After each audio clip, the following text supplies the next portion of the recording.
nararamdaman na natin yung kalayaan sa Pilipinas government. Gas na tawag din. May police na yun.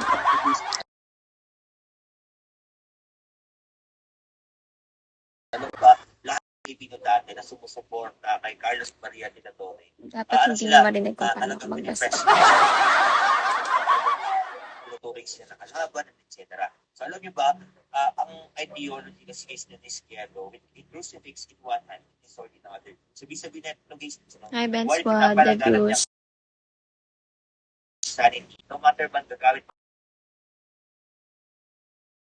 man sila ng gas or violence, no, i-implement nila ito sa Izquierdo. Kasi nga, di ba, matik naman na ito, si Izquierdo, isa sa mga conservative, di ba, conservative na because that's no.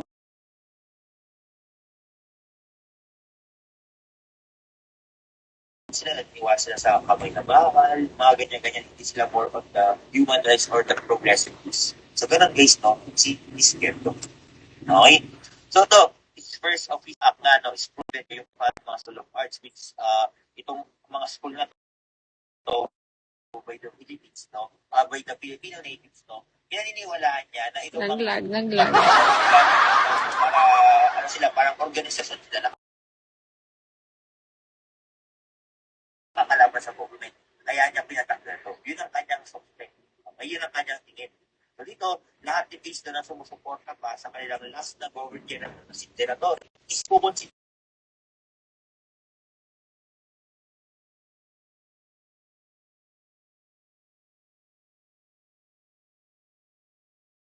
sila ng kalaban. They were classified to as English of Nages. Alright? So, ito, isa pa sa mga kaususan niya na makinig. no?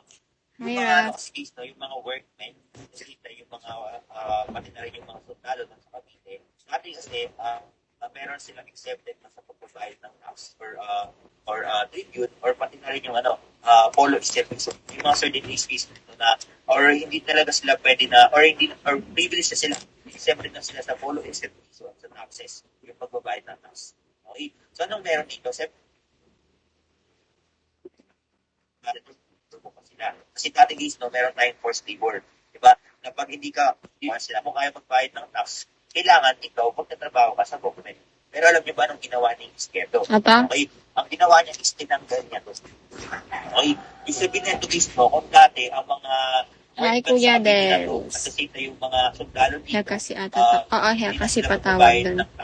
Kasi tapos alading panlipunan. Pero ang ginawa ni Izquierdo is kasi daw. Dapat yung mga nandito, magbayad na sila ng mga taxes. At the same time, okay, kailangan na rin sila magtrabaho. Kailangan na rin nila inisip yung polo service nila. Which is siyempre, di ba, ang konti na nga ng sweldo nila, magbabayad pa sila ng tax. So sana sa mga time sana na makakapag-gain ng pera. So dahil dito, ano na lang yung pagkain na? Ito guys, yung pinaka-road ng Cavite.